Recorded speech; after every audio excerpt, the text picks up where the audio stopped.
this matter basically should be studied, and you should not basically put fear in the minds of the people basically.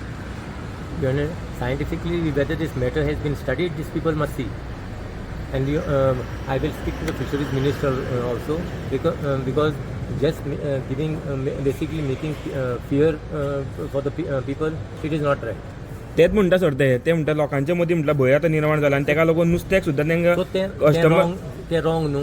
कितेंय जर कितें आसल्यार fisheries department will take we need to basically explain the receipt. This is one of the authority of the government only, no sir. J information Sangla पळय ते कार्डा report येयला What is that? Metal लाभा मेळला म्हणटा पळय ते आनी क्लियर जाला म्हणटा. It is from whom? It is nothing to do with the state government.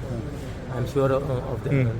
So that is the reason I'm saying fisheries department also should take a step basically to get confidence, put confidence among the people. Okay